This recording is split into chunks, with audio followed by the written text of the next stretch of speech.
بسم الله الرحمن الرحیم. هغه مسلمان منځګزاره چې په مانزه باندې ولاړ وي او په دوران د مانزه کې دته بیاودسي راشي خو د خلکو د شرم د وجنه منځ جاری وساتي، د داسې مسلمان حکم څه دی؟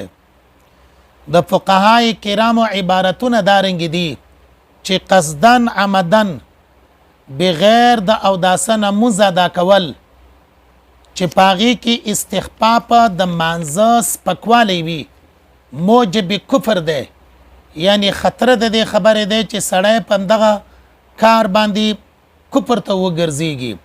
خو کچرته د شرم د وجنه یا د حیا د وجنه منځ جاری وساتلو نو بیا موجب د کفر نه دی.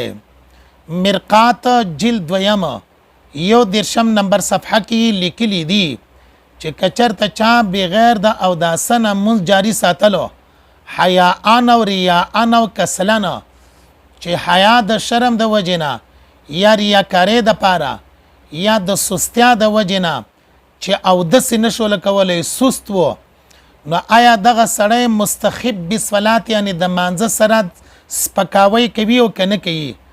دی په باره کې بیا لیکلی دی والازهر فی المستحیی الله یکون مستخبا بخلاف الاخرین. نو لنډه دا دی کچرته د شرم د وجنه منځ جاری وساتلو او داسې مات شوی وو نو د مرقات د عبارت نه معلومیږي چې دا سړی سخت ګناهګار دی او کفر ته نه دی وتلی، د دې مانزه د اعاده وکي او د الله نه د بخانه وغواړي.